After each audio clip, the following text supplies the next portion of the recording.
parang ngipin. Opo, pero Write it on the natatakot paper. po kasi ako. Write it on the paper at i-appreciate namin pag nabasa na namin. Unbelievable. Yung ibang witnesses kailangan sumagot verbally. Pinagbibigyan namin yung isulat sa papel. Please do that now. May ibang witness na ginawa na yon sa nakaraang hearing. Please write down on paper. Sulat mo na rin kung anong port, kung saan ka sumakay.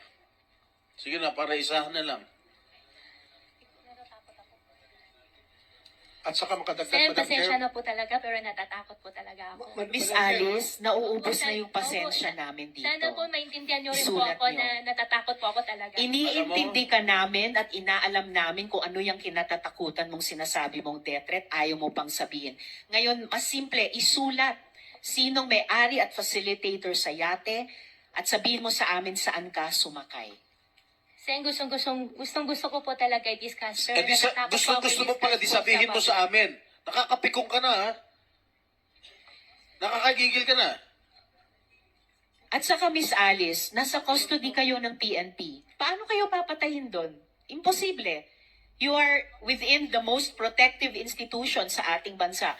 You are sa national headquarters ng Philippine National Police sa Camp Crame. Yes. Isulat mo na yung may-ari at facilitator sa yate. Yes po, Madam Chair. Alam ko po, safe na safe po ako ngayon. Kaso lang, nagwa-worry po ako pagkatapos po ng session, pagkatapos po ng hearing, ano pong mangyayari po sa akin. Doon po ako Let's take it nagwa-worry. one day at a time. One step at a time. First step, isulat mo sa papel. Sinong may-ari at facilitator sa yate?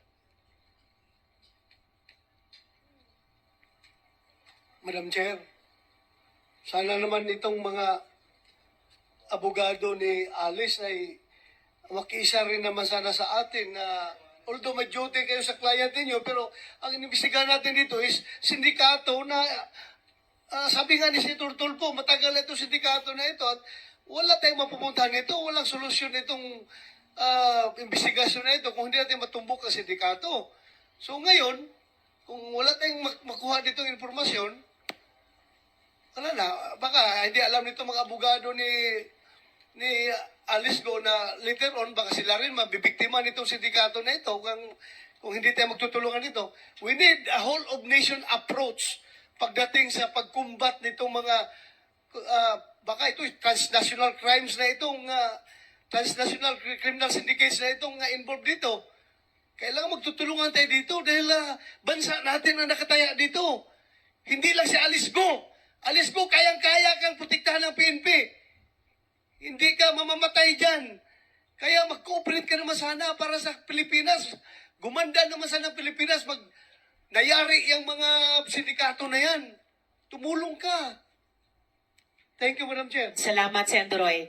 NBI Director Santiago, pwede nyo bang i-assure yung safety ni Miss Alice habang